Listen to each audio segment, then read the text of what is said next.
dun dun dun dun dun dun dun dun dun dun dun dun dun dun dun dun dun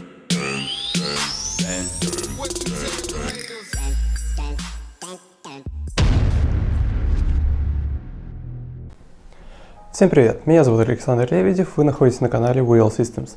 Здесь после длительного перерыва мы продолжаем исследовать тему робототехники. И сегодня мы научим вот этого робота двигаться по черной линии. Если вы загуглите, как научить робота двигаться по черной линии, то вы везде найдете примерно один и тот же способ.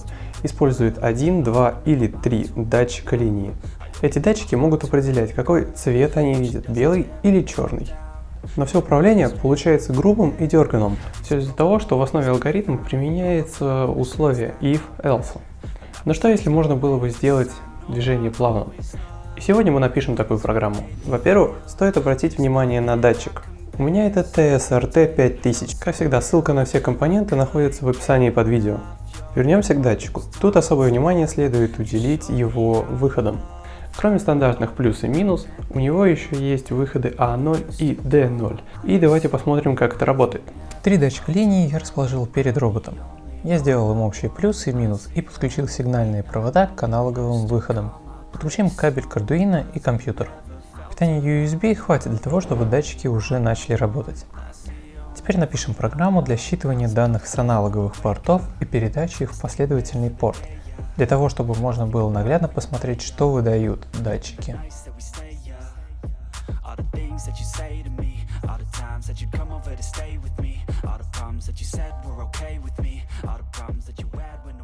И само собой, я перепутал команды write и read. После загрузим программу в контроллер и включим порт для просмотра данных. Мы увидим, что наши данные представляют из себя три столбца простых чисел. Перемещая черную линию перед датчиком, мы видим, как изменяются значения.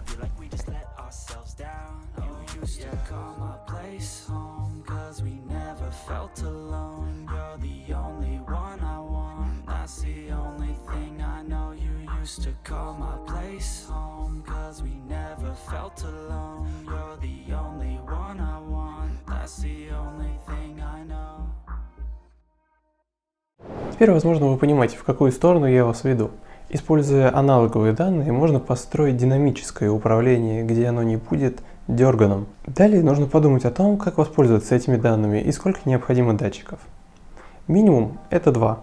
Но для своего проекта я использую 3 датчика, и сейчас я вам расскажу, зачем я это сделал. Немного математики нам не повредит, и сегодня нам понадобится векторный анализ. Если у тебя не было этого в универе, или ты совсем не шаришь, забыл, ничего страшного. В описании под видео будет ссылка на статью про векторный анализ. Там есть минимум знаний, которые тебе понадобятся. Сейчас же нужно понимание того, что такое вектор, как он получается и что такое сумма векторов.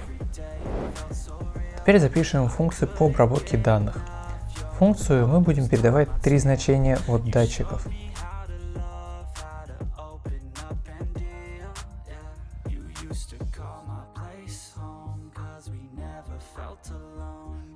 Из этих данных сформируем 2 вектора. Оба они начинаются в одной точке, но имеют разные направления. Затем найдем третий вектор как сумму 2 векторов. Найдем тангенс угла курса из третьего вектора, а затем с помощью функции arctangents найдем угол курса и через return вернем значение в программу.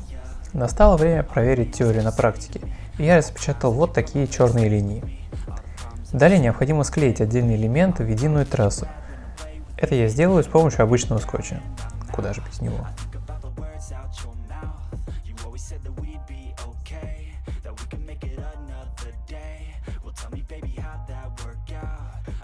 И сразу скажу, из-за габаритов робота мне не удалось запустить его по крутой трассе, и пришлось ее изменить, сделать более плавной.